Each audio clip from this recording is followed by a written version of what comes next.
Pronto. Não sei se essas gravações têm sido úteis. Normalmente a visualização dos vídeos sempre é bem pequena, né?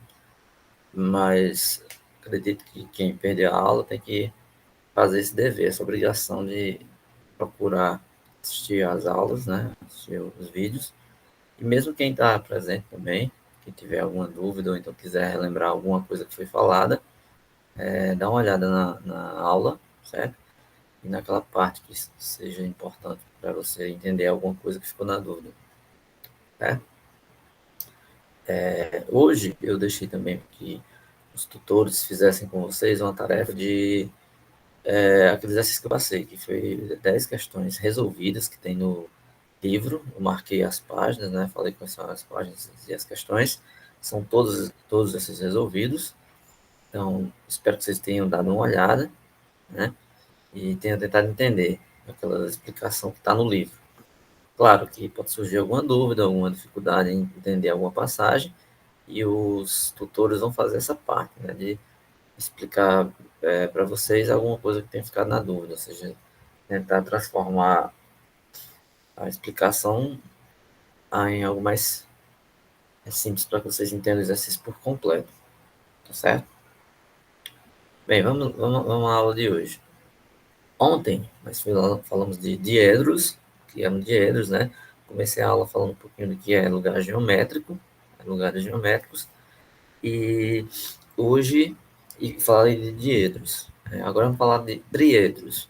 Bem, muito do que vai ser feito hoje, eu vou falar hoje de triedros, tem a ver com o que a gente falou ontem. Ontem a gente viu os conceitos básicos, o que é um diedro, né? Uma figura, um lugar geométrico lá que a gente formava com união de dois semiplanos, né? Tem uma aresta em comum que era um segmento de reta. O nome diedro já vem de dois, né? Diedro, então você tem dois semiplanos se encontrando, certo? Bem, baseado nisso, né? Pensando nisso, a gente vai falar de triedros, então você já deve estar na sua mente aí, pensando assim, não, se diedro tem dois, triedros deve ter três, algumas coisas. Enfim, isso mesmo. Deixa eu só pegar aqui um objeto que eu queria usar na aula, deixa eu só um minutinho.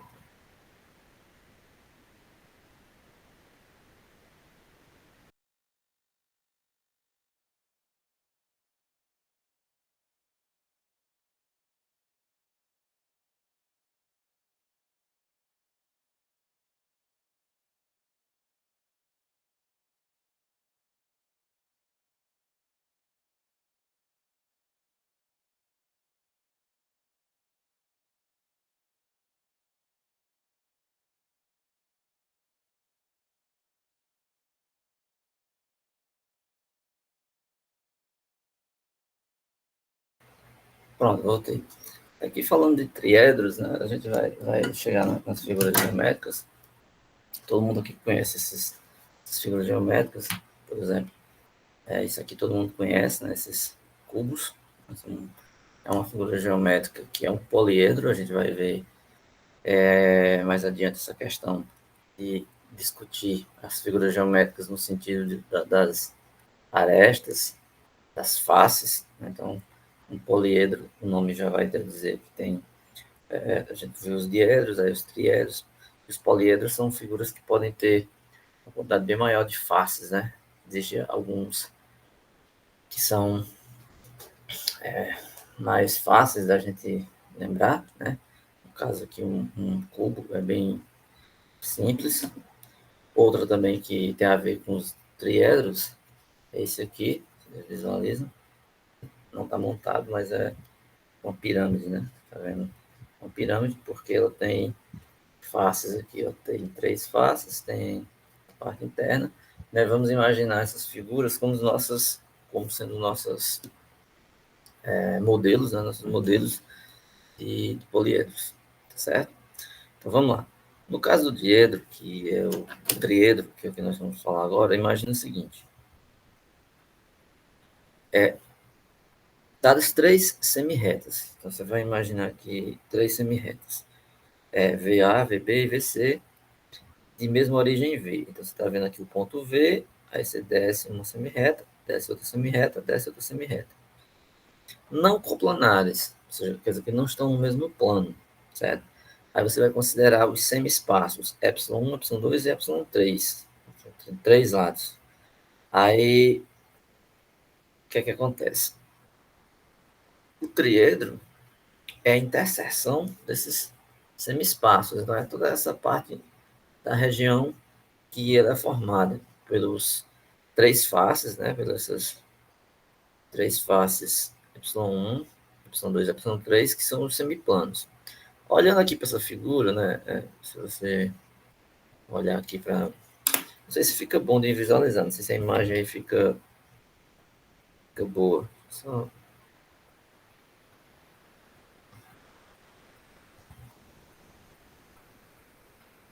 Se vocês conseguem visualizar pela câmera aqui. Então, ó, imagine essa pirâmide. Então, aqui em cima é o vértice. Então, cada aresta dessa daqui, aqui é uma, certo? Aqui na frente é outra, e aqui é outra, três. Né? Tem um ponto aqui, em três arestas. Tem três semiplanos aqui, então. Eu devia ter montado ele para deixar as cores todas que nem esse aqui, para ficar mais fácil de visualizar, mas eu acabei mexendo aqui e desmontei. O que acontece? Você vai visualizar isso aqui como seus planos. Então, tem um semiplano aqui e outro semiplano aqui, certo? Então, o que vai acontecer é que, se você olhar assim, como se ele tivesse aberto aqui, o que está dentro é essa parte que está pintada na figura. Então, assim, a interseção, a região geométrica do triedro é todo esse elemento que está descrito dentro dessas três esses três espaços, né? Esses três semiplanos vão determinar esses semi-espaços, y1, y2 e y3, certo? Então, a gente chama isso daí de um triedro, certo? Se você olhar na figura, todas essas figuras vão ter os elementos principais que a gente tem que destacar, que são os vértices, a gente sempre usa o V aqui de vértices, as arestas. Ele usa VA, VB e VC, alguns livros usam o A de arestas, mas ele colocou o V aqui apenas para dizer o seguinte, que se você tiver aqui a semirreta que sai de V, você chamar essa semirreta de A, ela vai gerar uma aresta A. Ele usa esse VA aqui apenas para dizer que é a semirreta que parte de V, certo? Porque o ponto em comum, a origem comum de todas elas é o V. Essa e essa. Todas elas saem do V. Então, você tem A, B e C. Então, ele associou essas três arestas com a letra V, para dizer que VA, VB e VC são as arestas que partem de V. Então, são semirretas que saem de V e descem aqui. Então, a figura vai gerar um desenho desse jeito aí, uma pirâmide, certo? Se você esquecer, vamos dizer assim, um lado, você deixar de lado, você esquecer por um minuto um dos lados desse triedro, a figura se torna um diedro. Ou seja, se a gente pegar essa figura e eliminarmos um dos lados, a figura que a gente obtém é um diedro. Porque o diedro, que a gente viu ontem, seria assim, ó, com um livrozinho aberto.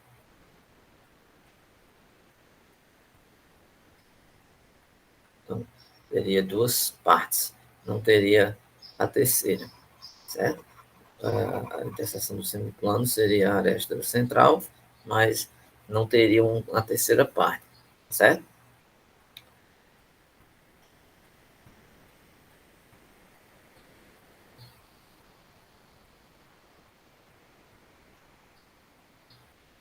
Tem um resultado, um teorema que a gente chama, que todo triedro, qualquer face é menor que a soma das outras duas. Isso aí é uma consequência, por exemplo, lá da desigualdade chamada triangular. Desigualdade triangular. Porque num triângulo, a soma dos dois lados sempre é menor. Aliás, um lado é sempre menor que a soma dos outros dois. Se você pegar um dos lados, a soma dos outros dois tem que ser maior do que esse lado que você escolheu. Isso é uma propriedade chamada desigualdade triangular. E se você pensar em termos de triedro, é a mesma coisa. Você pegar a figura, pegar aqui um lado desse triedro, a soma das duas arestas tem que ser maior do que a de uma só, porque senão ela não formaria a figura. É o princípio básico. Aqui está em termos de teorema, assim, teria que ser provado. Como é que você vai provar isso aqui? Aí a prova, ele vai partir do princípio de que essas figuras aqui formam triângulos e, sendo triângulos, eles têm as propriedades dos triângulos que vão ser usadas aqui. Em particular, essa propriedade, que é a desigualdade triangular. Certo? Então, é uma consequência que vem lá da desigualdade triangular. Tá? Outra coisa importante é que a soma das medidas em graus das faces de um triedro qualquer é menor que 360. Você vai pegar a medida em graus das faces. O que seria a medida em graus? As faces, elas vão formar ângulos, né? Nesses encontros que você tem lá na aresta, lá no vértice. Então, você olha para cá, tem aqui essa face aqui, tem essa outra face aqui. Aqui em cima, ela forma ângulos. O que ele está dizendo é que a soma desses ângulos internos, a soma desses ângulos aí, quando você junta todos eles, né, você obtém que a soma desses ângulos da face do triedro é sempre menor que 360, certo? No triedro, tá? Porque a gente vai ter outras figuras geométricas e que essas propriedades podem variar, tá?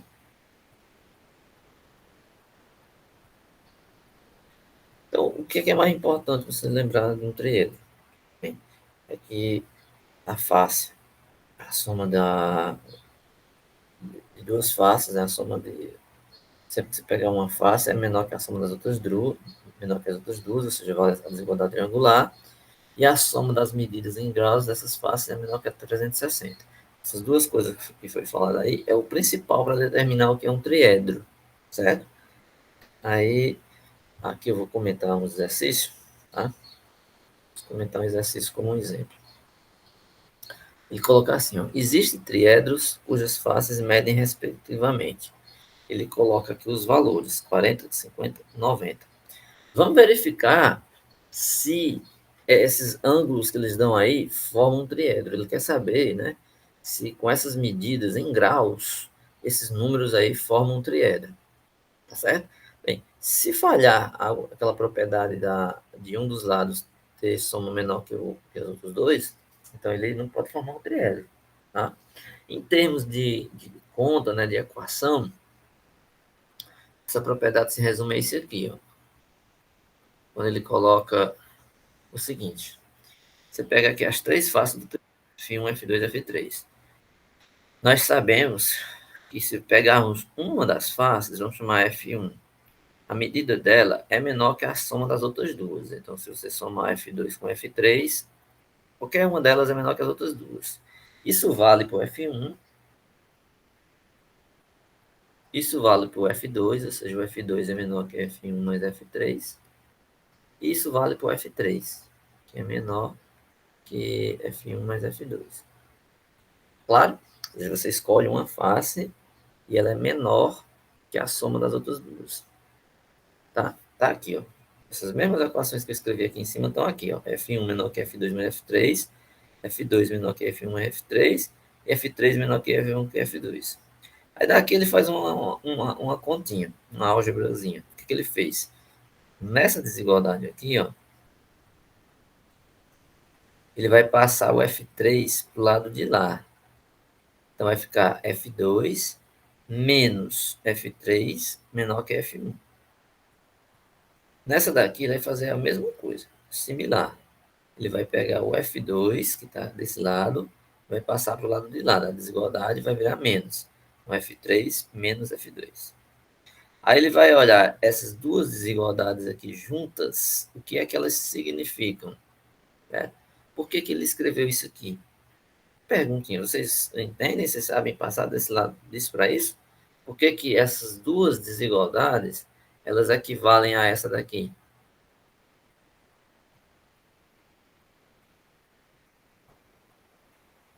Alguém saberia?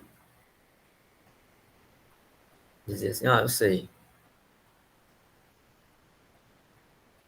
precisa nem explicar, só dizer se sabe. Ou então dizer que não sabe. Não, não sei. Sabem?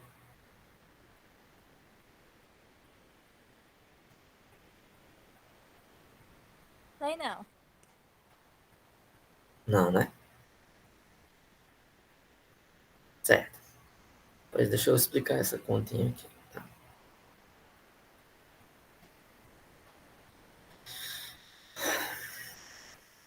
Antes de explicar essa conta, eu vou fazer outra aqui, só para vocês não se perderem. Uma continha bem básica. Quando a gente bota módulo assim, ó, módulo de um número x menor ou igual que um a, certo? Exemplo, vou colocar isso. Porque isso daqui é a mesma coisa de a gente escrever o x menor que a, maior que menos a, tá? Porque, veja só, o módulo de um número, ele é ele mesmo se ele for positivo. Então, módulo de x é x se x for positivo. E módulo de x é menos x se x for negativo. Porque, ó, se x for negativo, você tem que colocar um menos na frente para poder ficar positivo. Certo? Então, quer dizer que esse módulo de x ele pode ser o próprio a, o próprio x ou menos x. Tá? Então, se ele for o próprio x, fica x menor ou igual que a. E se ele for menos x, fica menos x menor ou igual que a. Só que aqui a gente multiplica por menos 1. Então fica x. Aí quando você multiplica uma desigualdade por menos 1, ela troca de sinal. Fica maior ou igual, aqui menos a. Aí você junta essa equação com essa. Então significa, vamos ler o seguinte, menos, isso aqui, ó, x maior ou igual que menos a, é a mesma coisa que você ler o contrário. Se x é maior ou igual que menos a, é a mesma coisa do que o menos a é menor ou igual que x. É a mesma coisa. O menos a é menor ou igual que x. Eu só li ao contrário. X maior ou igual que menos a, ou menos a menor ou igual que x. Por outro lado, o x é menor ou igual que a. Então, o x está entre menos a e a. Em resumo, se nós colocássemos numa reta, a gente está dizendo que o x está variando de a menos a até a. Ou seja, o x está variando aqui. Ó. Certo? Uma vez com valores, né? Uma vez com valores.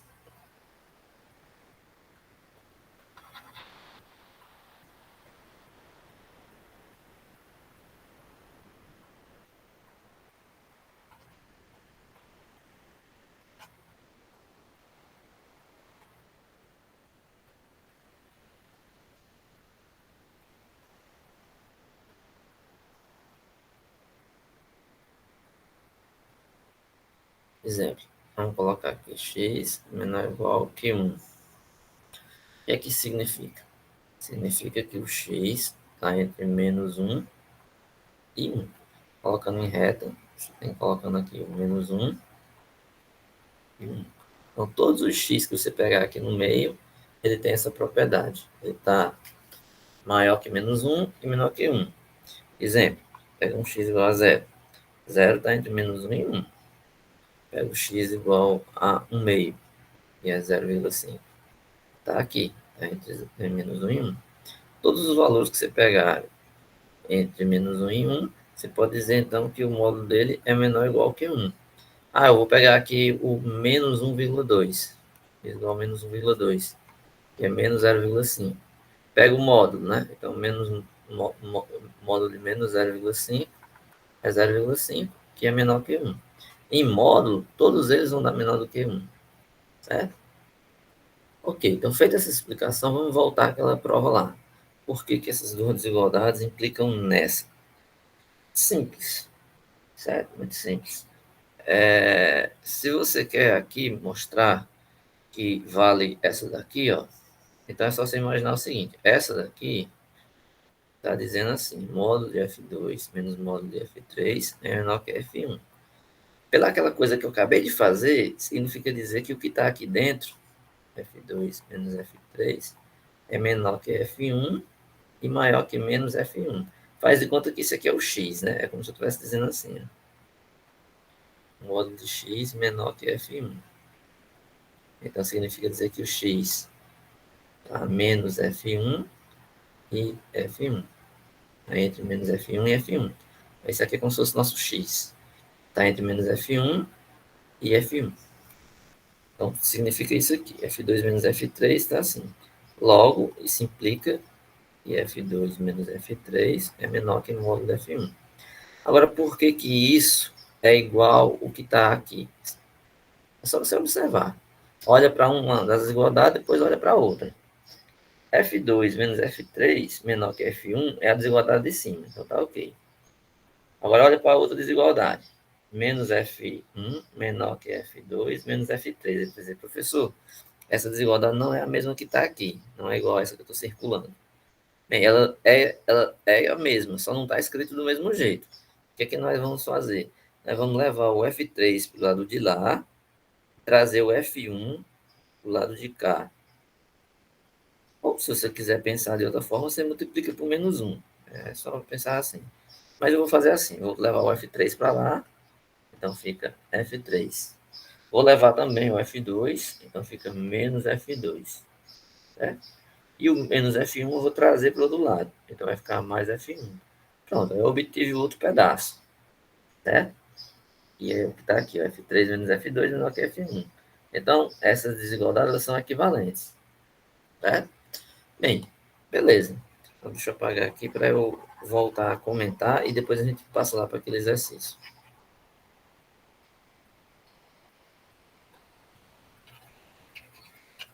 Deixar aqui a lousa mais limpa para ficar mais visível o que a gente está fazendo.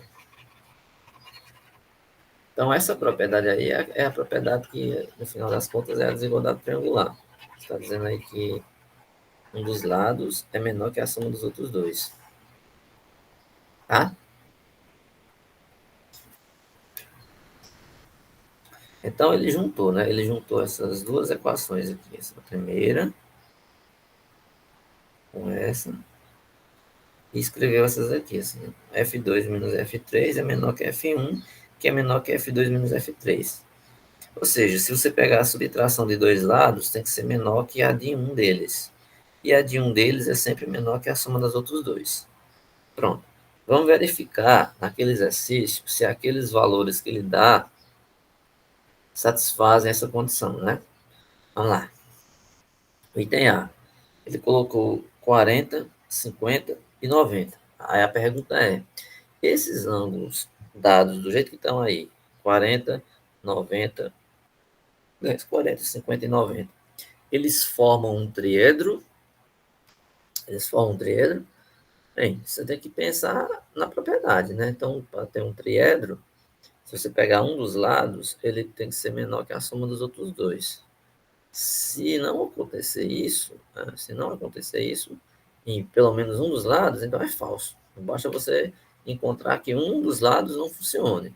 Né? Se não funcionar para um dos lados, então significa dizer que esses valores não têm como formar um triedro, certo? Então é o que ele vai fazer aqui, exatamente o que ele vai fazer. Se você olhar no primeiro exemplo, né, 40, 50 e 90, ele olha lá as propriedades. Então, ele pegou o F1 como sendo 40, o F2 50, o F3 90.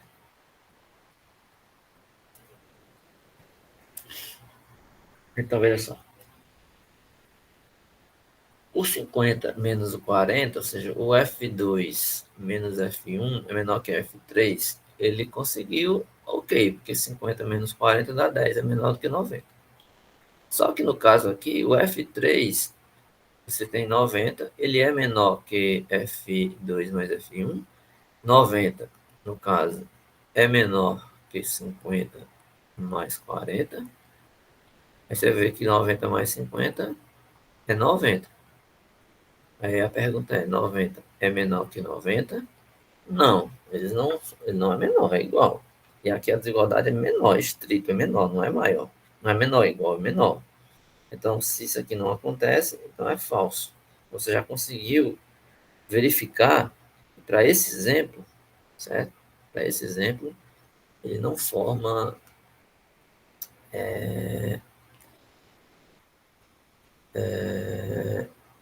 um triêdro, certo?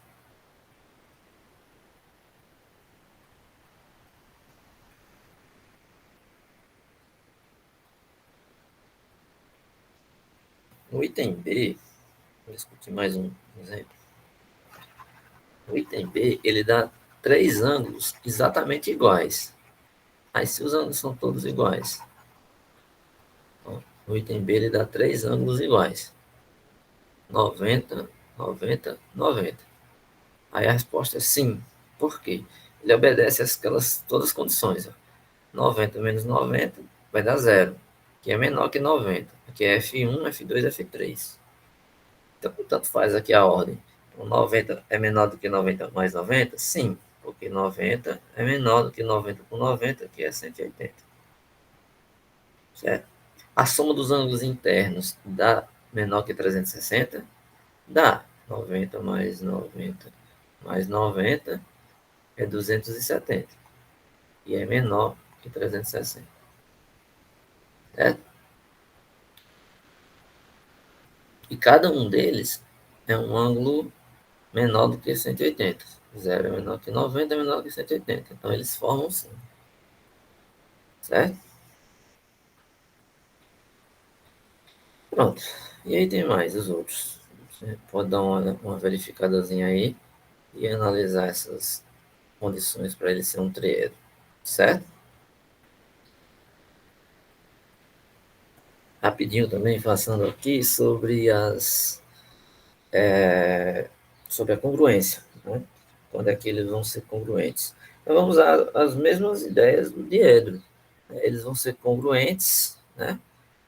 Se é possível estabelecer uma correspondência entre todas as arestas e as outras, de um com o do outro, de modo que você tenha uma igualdade, vamos dizer assim, entre os seus semiplanos, né? Entre os seus diedros. Exemplo, nesse desenho aqui, esses dois desenhos, você tem aqui A, B, C, as arestas A, B e C, do outro lado a linha, B', C', e o vértice V. Então, ele é congruente se for possível restabelecer uma relação de correspondência entre as arestas, ou seja, se você olhar a aresta A e a aresta A', B e B', e todas essas arestas, elas são correspondentes. Você consegue verificar que as medidas para esses lados, né, são todos iguais. Eles vão formar ângulos iguais, ó, A, B aqui, com A', B'.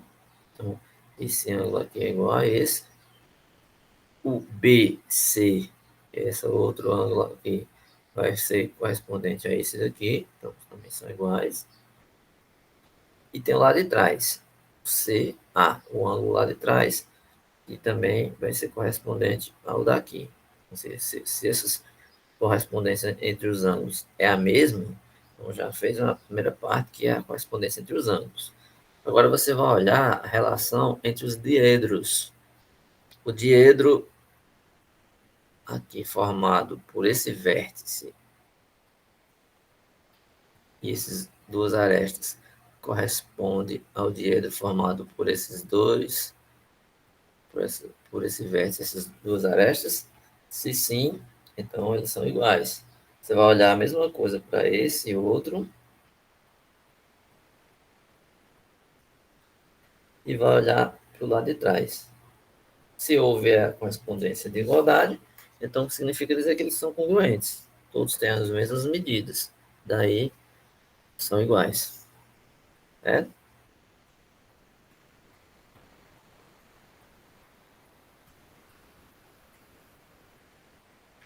Alguns tópicos eu vou pular por questão de tempo, né?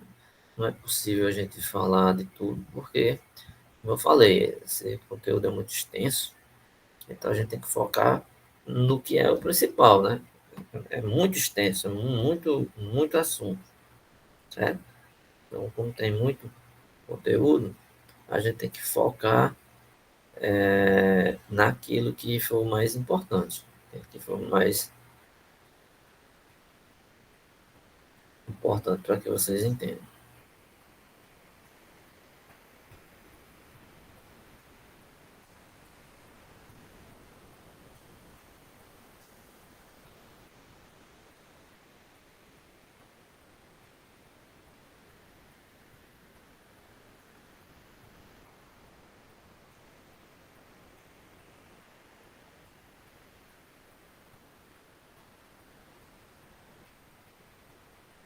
Só dá uma olhadinha.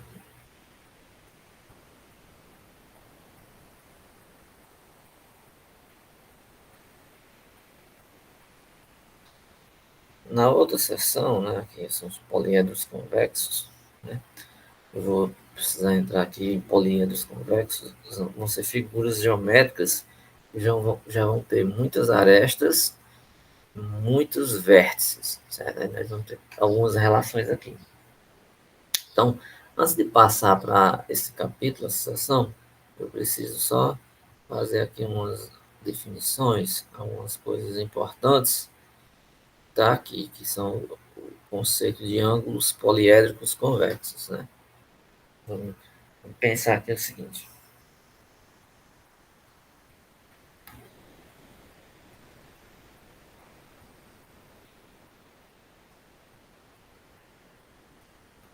alguns conceitos básicos aqui. Vamos pensar aqui, dado um número finito de semirretas, VA, VA2, VA3 até VAN, o que significa isso? Vamos pegar um vértice V e vamos traçar semirretas. Chamou essa de VA1, porque aqui é a aresta A1. Aí você faz uma segunda, A2, aqui é o VA2. Aí 3, e assim vai. Vamos ligar todos esses pontos do vértice com uma aresta. O que vai acontecer depois é que nós vamos unir. Nós vamos unir essas semirretas aqui e vamos formar uma figura, né? E essas figuras, elas vão ser a nossa base a entender a noção de poliedros, né? Enfim, como eles têm a mesma origem, então o plano de duas delas consecutivas deixa as demais no mesmo semi-espaço, né? Tais que o plano de duas consecutivas, VA1, VA2, VA2, VA3, deixa as demais num semi-espaço. É o seguinte, vamos pensar que duas arestas consecutivas significa o seguinte: você tem aqui uma semirreta A1, uma semirreta A2, então elas definem um diedro, né? Se você imaginar só para uma delas, essa que eu estou pintando aqui, ó, então o V partindo para o A1 e para o A2, a gente tem aqui um diedro, certo? São arestas que a gente chama de consecutivas, tá certo? O que acontece? A gente chama de ângulo convexo, ângulo convexo, poliédrico convexo, é o ângulo determinado pela interseção de todos esses semi-espaços. Se a gente pegar aqui em cima, internamente, a gente vai ver que eu peguei o vértice V, a partir dele formei várias arestas que determinam diversos diedros.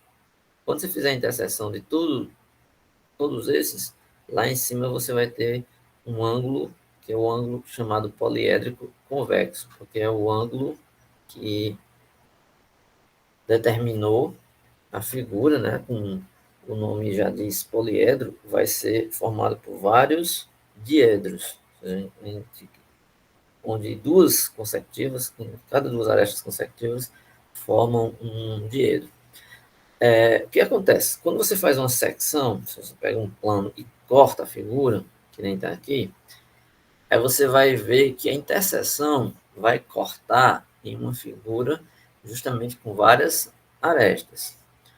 Voltando aqui para o meu exemplo real da pirâmide, se eu passar ó, ela roda aqui, ó, certo?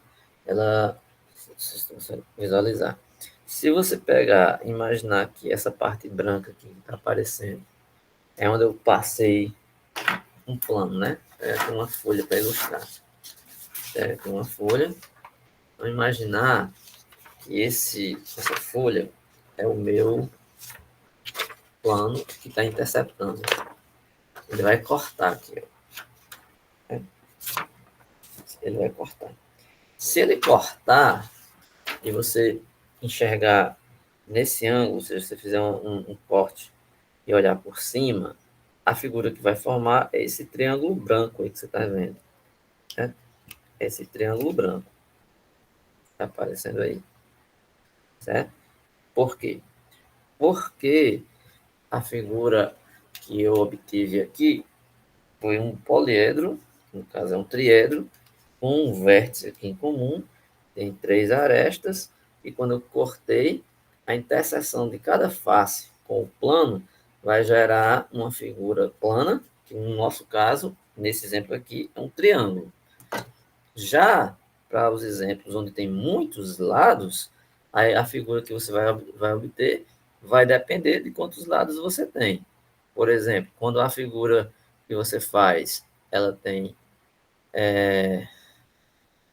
cinco, um polígono com cinco lados, você tem um pentágono, por exemplo.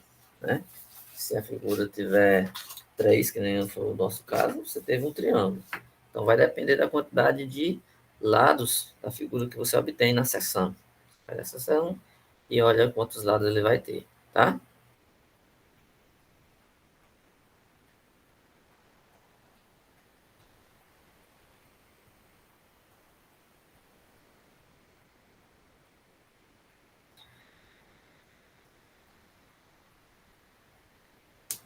Algumas coisas se repetem, né? Por exemplo, o ângulo poliédrico convexo, se você pegar num ângulo poliédrico convexo, qualquer face é menor que a soma das demais.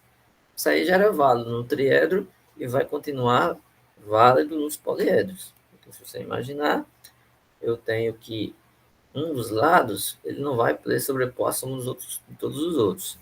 Essa figura aqui, você olha aqui a face pintada de verde e tem as outras faces que determinam esse poliedro. Então, se você somar a dos outros lados, sempre vai ser maior do que a de um lado só. O lado só não vai ser maior que a dos outros dois.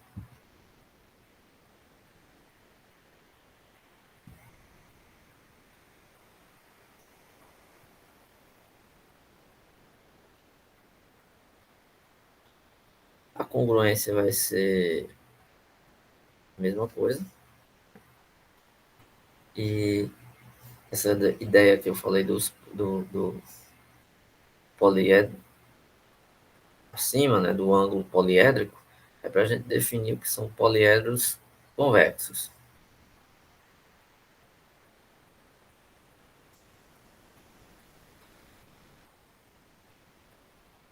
Bem, o que seria uma superfície poliédrica limitada convexa? Definição. É a reunião de um número finito de polígonos planos e convexos, ou regiões poligonais convexas, tais que. Aí tem as condições. Você vai olhar se as condições todas são satisfeitas de acordo com a figura que você tem. Dois polígonos não estão no mesmo plano, cada lado do polígono não está em mais do que dois polígonos, havendo lados de polígonos que estão em um só polígono, eles devem formar uma única poligonal fechada, ou contorno. e o plano de cada polígono deixa os demais no semi-espaço, condição de convexidade. Então, assim, as superfícies poliédricas convexas, elas têm contorno, que têm o contorno, são chamadas de abertas, e as que não têm contorno são chamadas de fechadas. Vamos olhar aqui essas figuras que ele ilustra aqui. Na figura, sempre os polígonos vão ter, em todos eles, desde os diedros, a gente já tem esses elementos que sempre aparecem. Esses elementos aqui, eles sempre vão aparecer. As faces, então são os lados aqui, né? As arestas são esses lados. As faces são a parte de cima, assim, né? No nosso caso aqui, no cubo, por exemplo, cubo é simples, ele tem o quê? Ele tem quantas faces? Você imagina um dado, né? Ele tem 6. Aqui, ó, o branco, o amarelo, 2. O verde e o azul, mais 2, 4. O laranja e o vermelho, mais 2, 6. Então, você tem 6 faces. A face é a parte de cima. A aresta são esses lados que ligam um vértice ao outro vértice, que eu já vou dizendo aqui. Os vértices são os pontos, né? No caso dos ângulos, são os ângulos que esse polígono forma. Nesse exemplo do cubo, é um dos melhores, porque os ângulos, todos eles, nas interseções aqui em cima, nos vértices, são todos ângulos de 90 graus. O cubo é uma figura particular, né? Porque, no caso, o desenho gera uma figura onde as interseções, né? Cada ponto aqui do vértice são ângulos retos. E você tem uma figura de fácil identificação. No caso do pirâmide, temos também os mesmos elementos. As faces são essas partes aqui. As arestas são os pontos que ligam um vértice ao outro. Temos os vértices, né, que são justamente os pontos de encontro aqui em cima. E os ângulos. Aí perceba a diferença entre o cubo e a pirâmide. Você já tem quais são as diferenças. Primeiro, no número de faces. Aqui a gente tem 6 faces. Aqui nós temos 4. 1, 2, 3. E ali embaixo, 4. Aqui tem 6, aqui tem 4. Os ângulos, eles se encontram aqui de forma diferente. Se você olhar aqui em cima, esse ângulozinho aí, que é formado aqui em cima, ele não faz 90 graus. Você pega aqui num desse daqui, ó, compara o ângulo de um e de outro no canto. Opa. Esse daqui, ele vai ser um ângulo agudo, que tem menos de 90 graus, enquanto que no cubo, os ângulos, eles vão formar todos 90 graus. Né? Então, assim, esses objetos aí são os objetos mais importantes, os elementos mais importantes a se destacar, né, a se falar em relação aos poliedros. Eles são tão importantes que nós vamos ver que existem umas relações que a gente vai usar aqui, até fórmulas que utilizam todos esses elementos, faces, arestas, vértices e ângulos, certo?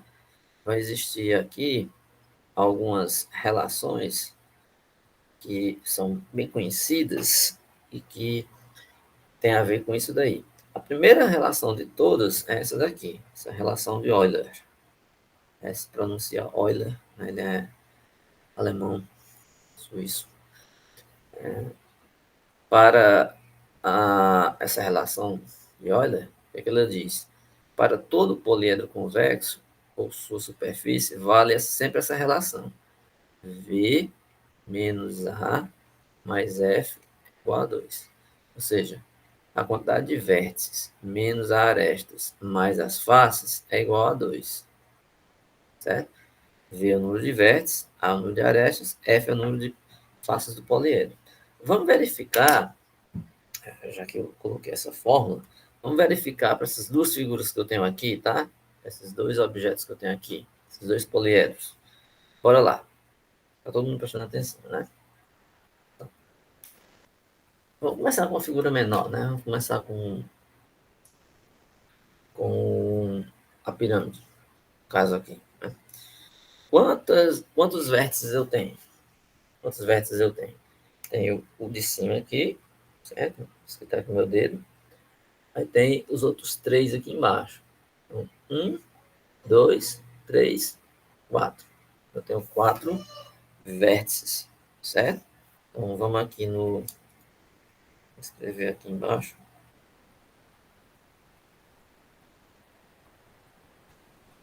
A pirâmide. Um vértice, eu tenho 4. Vamos olhar as arestas. As arestas são os lados que ligam um vértice ao outro. Então, eu tenho 1, 2, 3, 4, 5, 6, certo? Então, uma, duas, três, uma, duas, três, quatro, cinco, seis. Isso deu para verificar. Dá para uma, aí, duas, três, quatro, cinco, seis.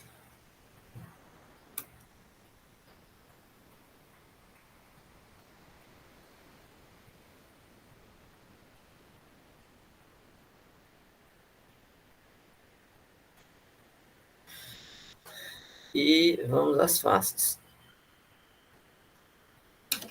As faces. Eu devia ter deixado ele montado. Ficava mais fácil, porque aí você ia ver uma face verde, uma face vermelha, uma face azul e uma face amarela. Uma, duas, três, quatro. São 4 faces. F igual a 4. Então é só colocar nessa fórmula, vamos ver. V menos A mais F. Então V é 4 menos A.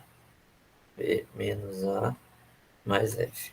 Então V é 4 menos A, que é 6, mais F, que também é 4. Você pode somar 4 mais 4, que dá 8, menos 6, que dá 2. Ou então pode fazer 4 menos 6, menos 2, mais 4, 2. Ó. É justamente o 2. Então significa dizer, todo poliedro convexo, ou para toda superfície, vale essa relação. Então, aqui é um exemplo de um poliedro convexo. Então, eu trouxe essas duas figuras para que vocês tenham em mente, né, exemplos para fixar. E vão existir vários poliedros diferentes, uns até exóticos, assim, com muitos lados, mas acaba que você memoriza mais fácil, pegando os exemplos mais simples de você entender o conceito. Pega uma pirâmide, pega um cubo, esses aí vocês vão ter a ideia mais precisa, assim, mais fácil. Né? Então, verificar a mesma coisa agora no cubo. Tá? Verificar essa mesma conta no cubo. Deixa eu apagar aqui.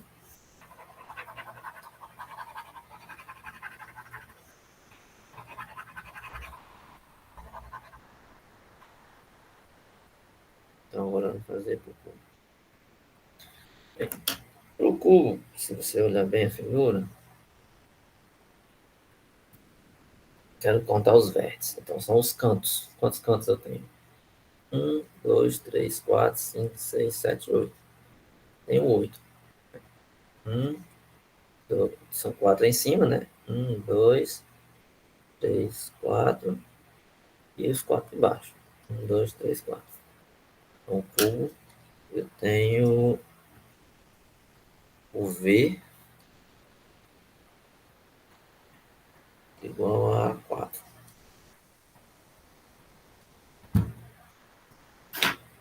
As arestas, eu tenho quantas?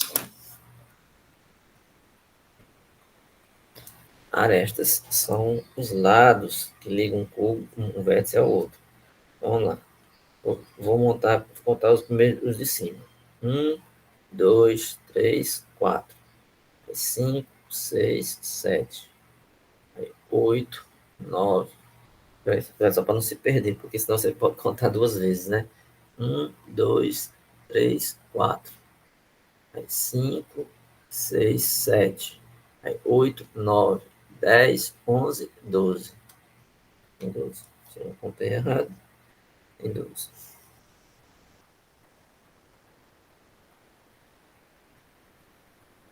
E as faces tem 6. Né?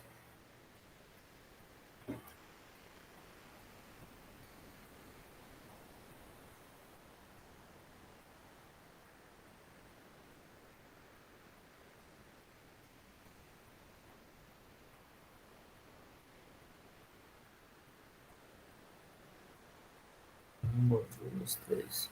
Uma, duas, três, quatro.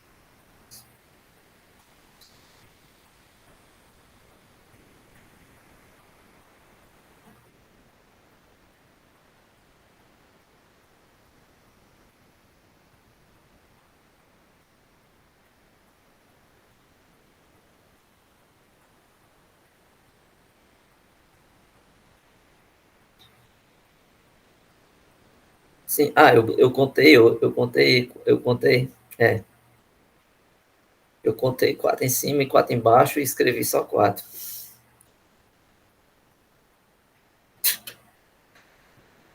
Eu, desculpa, o vértice, óbvio. É que eu contei, eu fiz assim, quando eu estava mostrando a figura,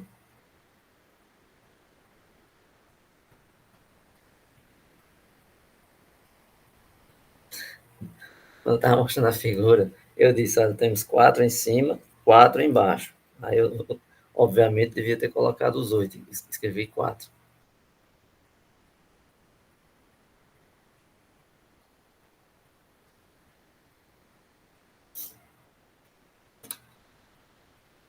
Então, quando você fizer V menos A mais F, você vai ter 8 menos 12, 8 menos 12, mais 6. 8 menos 12 dá menos 4, mais 6, 2. Certo? O que acontece? Você tem aí mais um exemplo, né, mais um caso, onde você verifica facilmente a relação de Euler. Certo? Então, assim, essa relação ela é uma das coisas mais importantes quando a gente fala de poliedros. Tanto é que isso aqui tem que ficar como algo de aprendizado principal da aula de hoje. Essa relação de Euler para os poliedros. Né? Convexos, poliedros convexos. Né? Porque existem os poliedros não convexos, mas assim, no geral, o mais importante para nós vão ser os poliedros convexos, certo?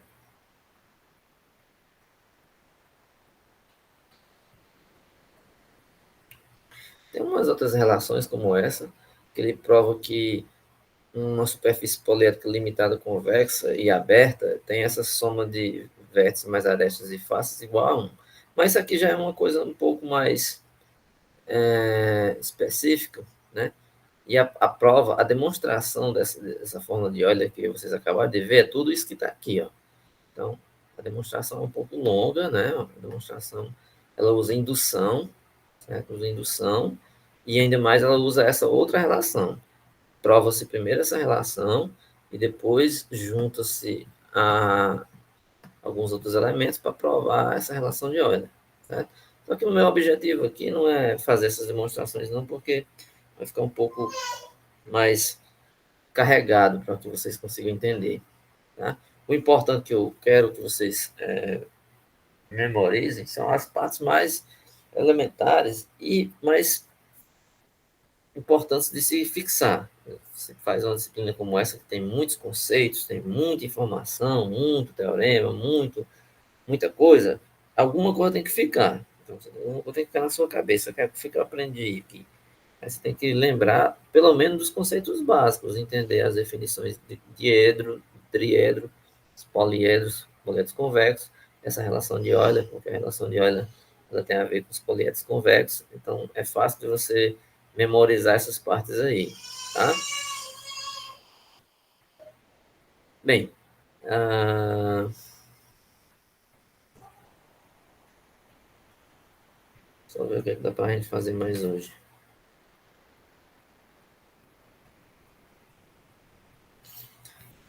Esse nome, poliedro euleriano, é para dizer que são todos os poliedros que valem a relação de Euler, certo? É, como eu falei, é porque todo poliedro convexo ele é um poliedro de Euler, ou euleriano. Por quê? Porque vale a relação.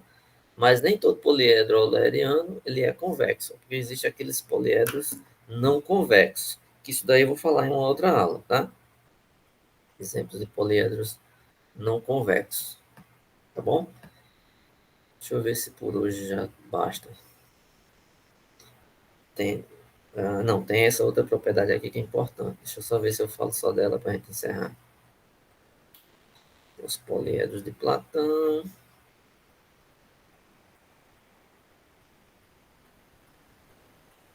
Eu vou falar mais um pouquinho, vou encerrar nessa parte aqui. Precisa de mais uns minutinhos, tá? Tem um pouquinho de paciência, só mais uns minutinhos eu termino. Eu vou terminar aqui, tá? Nos poliedros regulares. Mas essa parte aqui é a melhorzinha, é a parte mais agradável. Tem umas coisinhas mais chatas, né?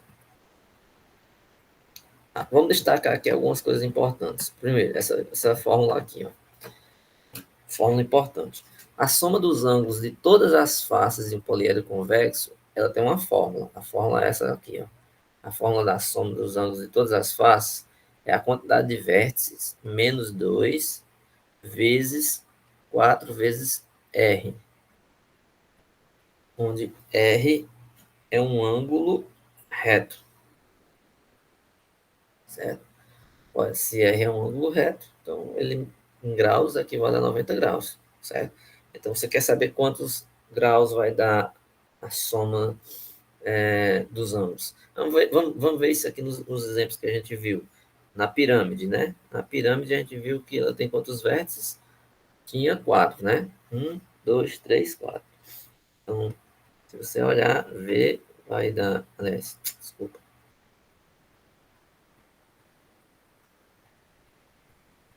Eu tenho 4 menos 2 vezes 4 vezes R, que é um ângulo de 90 graus, dá 360. 4 menos 2 é 2 vezes 360 dá 720 graus. Que é assim, voltando ao desenho, a figura, a soma dos ângulos internos.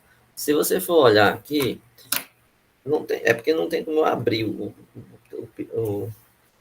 a pirâmide aqui, mas ó, isso aqui é um ângulo, essa cozinha vermelha só aqui é um ângulo, essa cozinha azul é outro ângulo e a amarela é outro. Então, em cada vértice eu tenho três ângulos a se somar.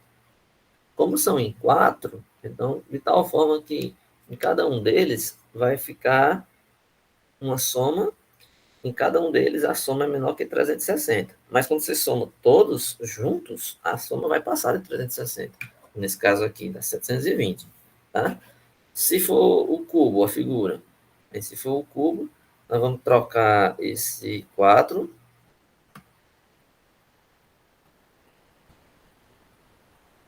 por 8, né? Foi onde eu cometi o erro, não. Esqueci. São 4 vértices em cima, 4 vértices embaixo, nós tem 8. Menos 2 vezes os 360. Então, 6 vezes 360. 6 vezes 360 dá quanto? 0, 6 vezes 6, 36, 3, 6 vezes 3, 18, dá 2.160 graus. Né? Você colocar em, é, em, em graus. Tá? Aqui está uma prova, né? Uma demonstração, certo? Dessa fórmula. Então, é uma fórmula importante. Então, a soma dos ângulos internos, né? Soma dos ângulos internos, a soma dos ângulos, desculpa, a soma dos ângulos de todas as faces, né? Está olhando os ângulos, porque as faces, elas se encontram no vértice formando um ângulo. Então, você vai contar quantas faces tem, ó. No caso aqui, 1, 2, 3, 4.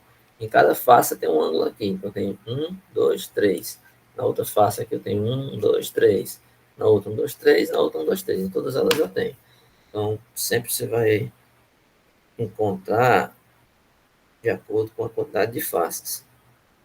Então, é uma fórmula importante. Então, a soma dos ângulos vai gerar qual total quando você soma cada um deles, certo? E a gente chama atenção agora para alguns nomes pelos quais alguns poliedros são conhecidos. Por exemplo, o que são poliedros de Platão? O que são poliedros de Platão? Bem, simples. É só você olhar o seguinte: o poliedro de Platão, se ele satisfizer essas três condições. Primeiro, todas as faces têm o mesmo número de arestas. As faces têm o mesmo número de arestas, certo? Então, quer dizer que se você pegar uma face que tenha 3 arestas, todas as outras faces têm que ter 3. Se eu pegar um poliedro que tem 4 faces, ou 6 faces, não sei, cada face você vai olhar se ele tem o mesmo número de arestas. Se uma face tem 4, e as outras faces têm que ter 4 também.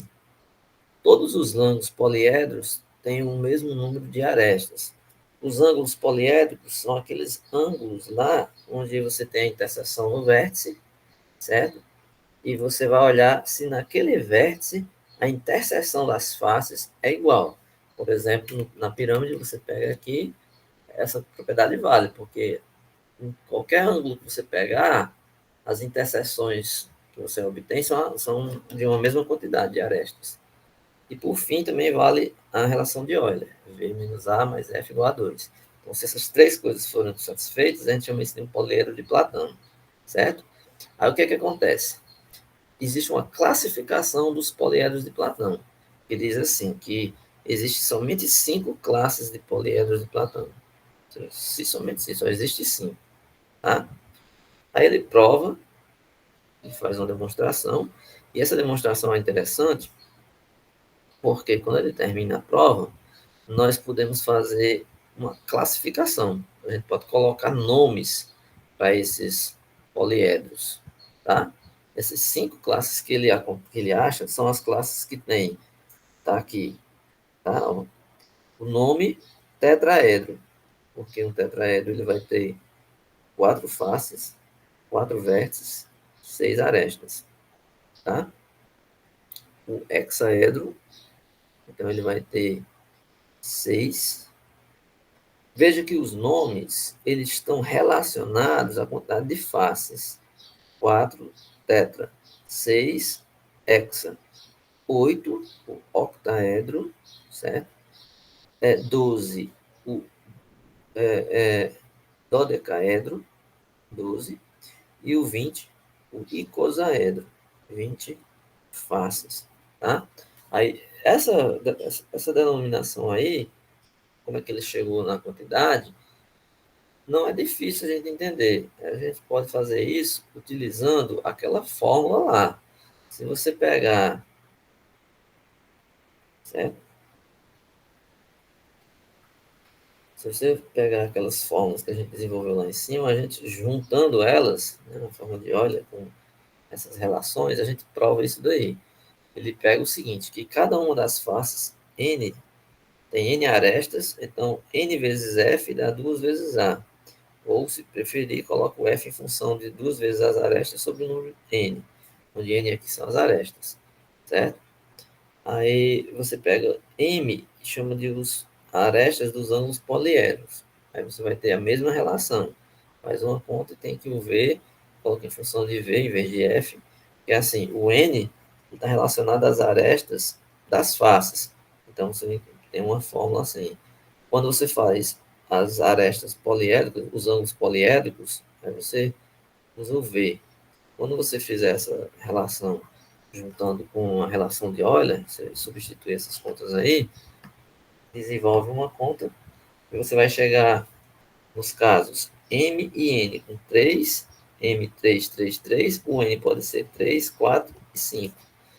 E também você vai ter os casos onde o M é 3, 4, 5, o N é 3, 3, 3. E por fim, você tem mais ainda os casos onde você tem, juntando aqui o M 3, 3, 3, 4, 5, o N 3, 4, 5, 3, 3. Aí são todas as possibilidades. Aí ele classifica, né, fazendo a conta e dando esses nomes aí. Tá? Então, o tetraedro tem 4 faces, 4 vértices, 6 arestas. Esse aqui é um exemplo, né? Esse aqui é um exemplo. A gente viu que ele tem quantas faces? Uma,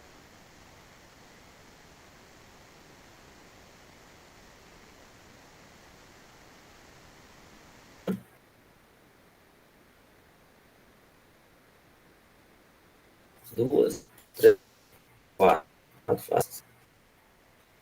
Vértice. Essa figura é uma pirâmide, mas ele é um tetraedro. Por quê? Porque é uma figura que satisfaz as condições. Né? Ah, existe outro tetraedro que não seja uma pirâmide? Sim, a gente pode tentar obter uma outra figura com essas características, não necessariamente igual a essa. Né?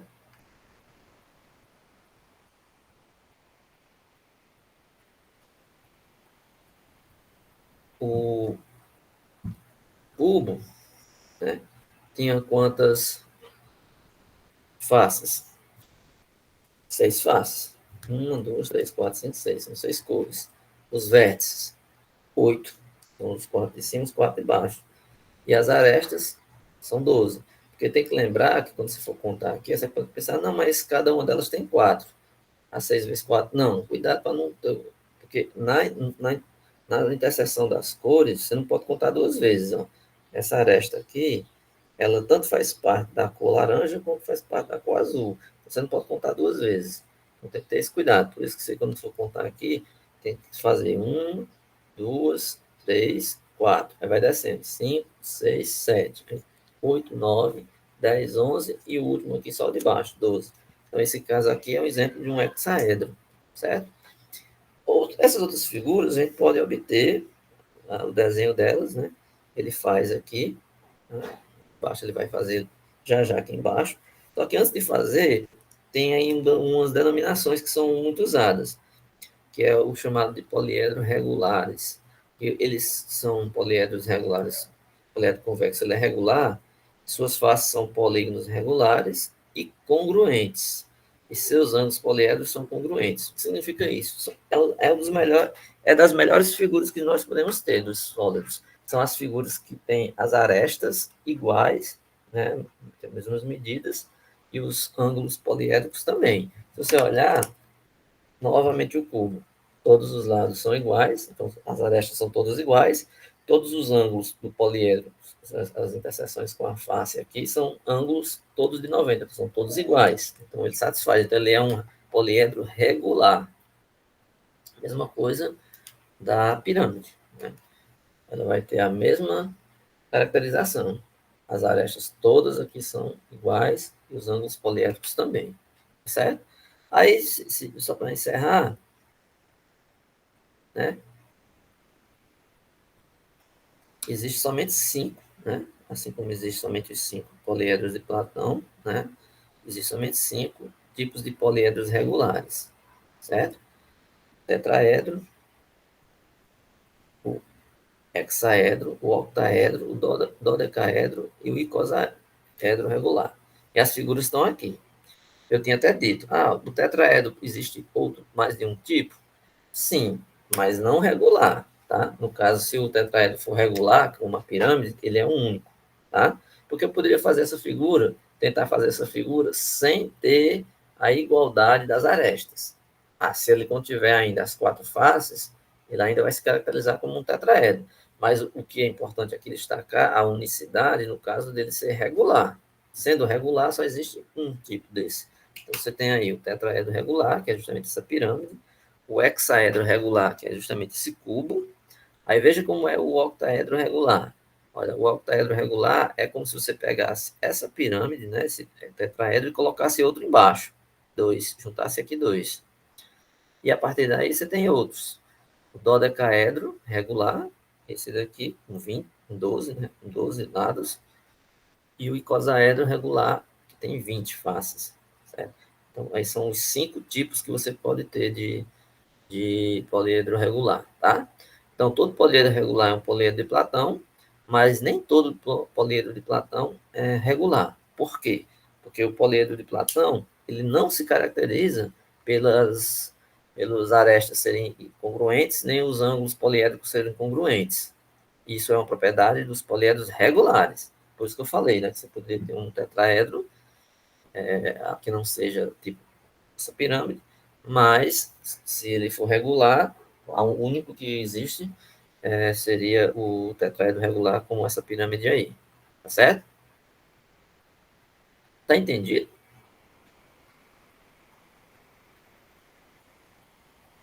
Alguma dúvida, alguma pergunta?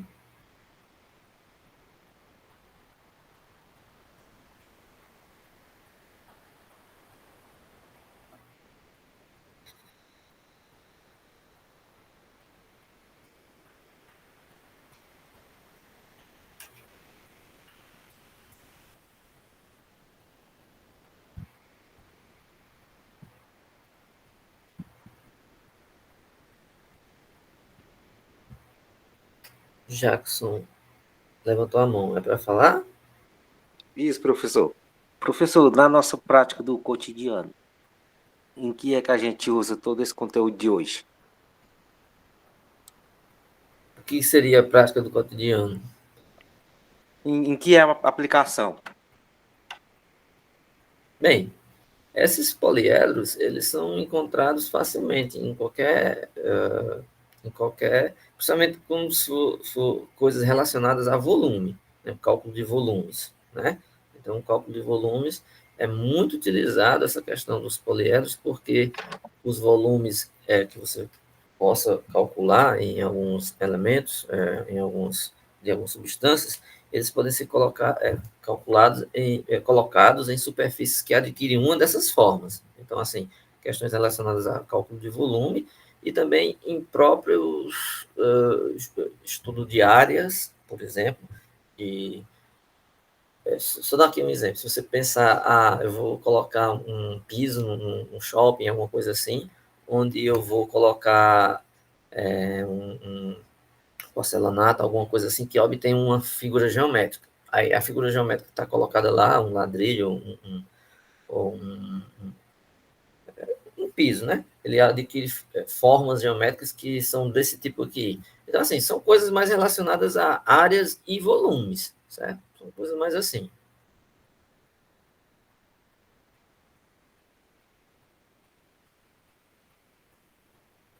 Não sei se uma resposta é satisfatória, mas assim, você encontra nesse sentido, né? De cálculo de volumes, de áreas, se você for ver mais na frente, vai ter até uns exercícios. Eu não vou chegar. Não, vamos chegar lá ainda. Não. Aqui tem uns exercícios que eu estou passando.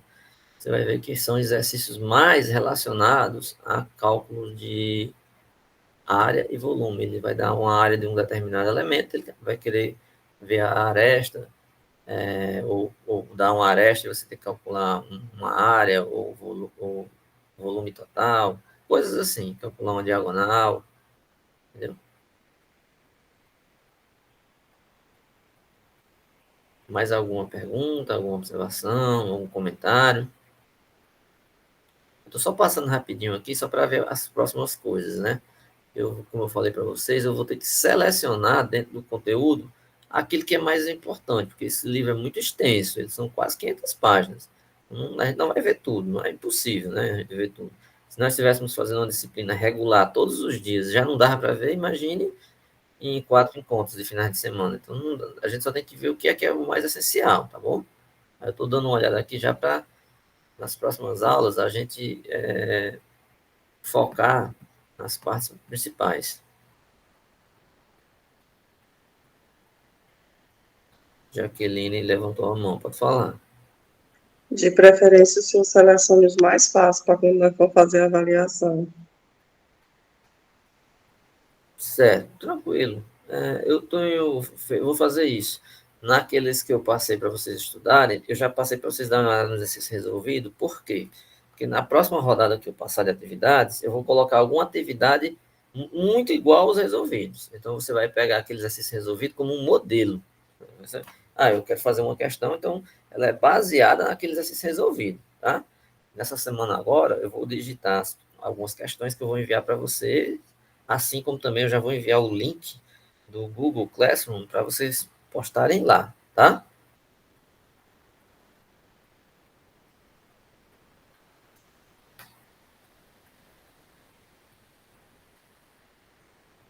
Aí nas próximas aulas eu vou dar alguns saltos, tá? Por exemplo, eu vou pegar algumas partes do livro, vou fazer alguma sessão em um capítulo, vai pular para uma sessão de algum outro, para que a gente veja o que é de mais importante, né? Porque tem coisas aqui que são muito extensas, né? Coisa demais. Então a gente tem que partir para aquela parte mais prática mesmo, né? Que a gente vai precisar mais, tá? Que é a parte mais aplicada. E quando a gente for ver o todo, né, o grosso do livro, vai ter muito conteúdo. Então a gente tem que focar naqueles que são mais importantes. Tá? Então, assim, se ninguém tiver mais nenhuma observação, nenhuma pergunta, nem nada, a gente pode encerrar por hoje. Eu vou pedir, né, eu já pedi aos tutores que se reúnam com vocês para estudarem aquelas questões. Então, o que é que vocês fazem?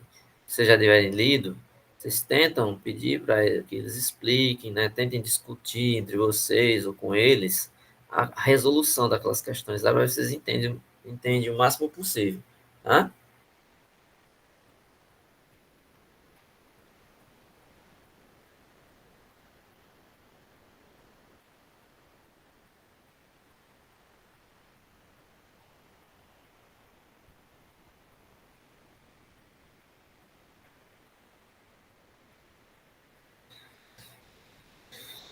Está tudo bem, então vou encerrar.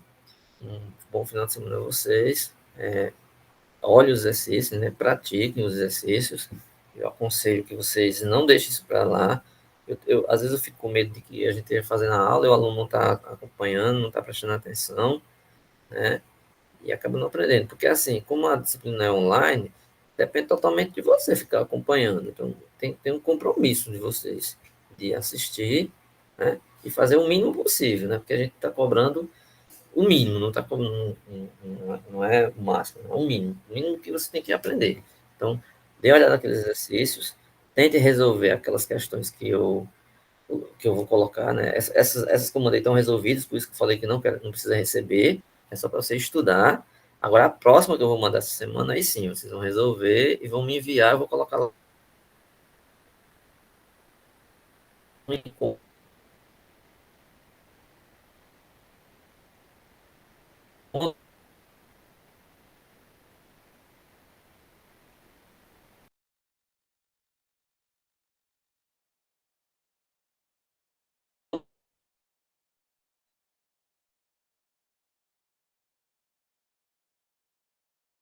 Vou